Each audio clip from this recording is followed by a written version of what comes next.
days, and I'm kind of having bittersweet feelings about it because you guys have a few good things around here that I like. I especially enjoy the whole hippy-dippy vibe that you guys have going on here.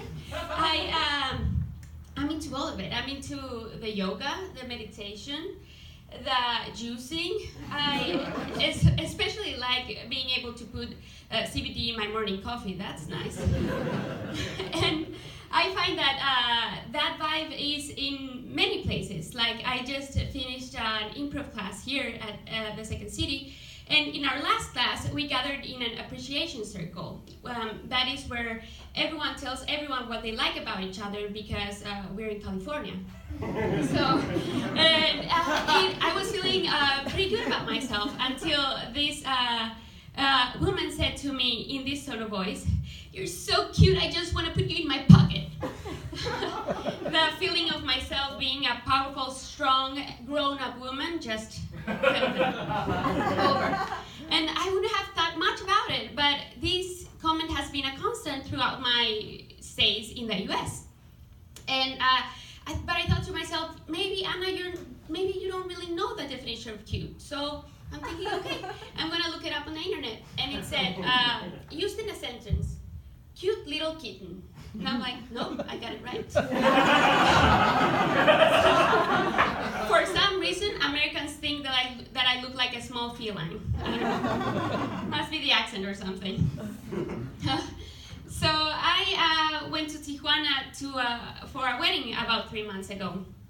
And I had an interesting experience at the border. I've never crossed the Tijuana border before. And don't worry, this is not a scary story. This Mexican did not get mistreated at the border this time. No, this story actually happened at the Mexican side of the border. I was with my husband, and we both have this thing called the Sentry card, which is basically like a fast pass for the borderline. But we got into the wrong line because we got confused, and that line looked around 3 hours long. And this random guy must have looked at our faces because he came knocking on our window, and he goes, and we pull down the window, and we go, yes, and he goes, "Are you looking for the Sentry line?" And we're like, yes. "Listen, if you give me $25 and let me into your car, I can get you there, but it has to be really fast."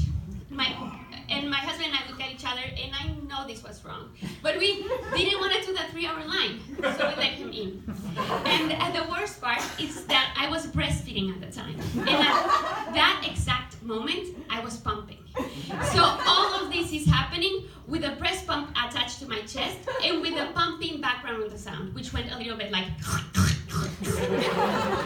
crazy. So the guy gets in the car, and he says, "Listen, you have to go in reverse really fast. You're gonna see a cop. He's gonna tell you very angrily to stop, but you don't. You just keep going." At that moment, I think to myself, this was a stupid idea. I got a random guy in the border in my car. So many things can go wrong. He could plant drugs. I could go to prison for life.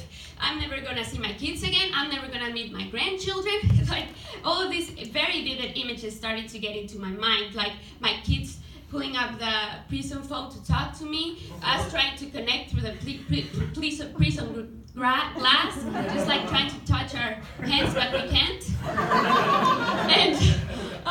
And I was like, what? And all of this was happening really fast, and while I was pumping, so the experience went a little bit like this, like the line, fast, reverse, police. No, it was crazy. I mean, and I do realize I just told you guys a story about changing lanes, because at the end we did just pay the $25, and he did just take us to the other lane. But you know, the border is a scary place. It got dogs and very angry people and guns. It felt to us like we were recreating a scene from Mission Impossible or something. Although I'm sure Tom Cruise would never get a random guy into his car. And that's my time. Thank you.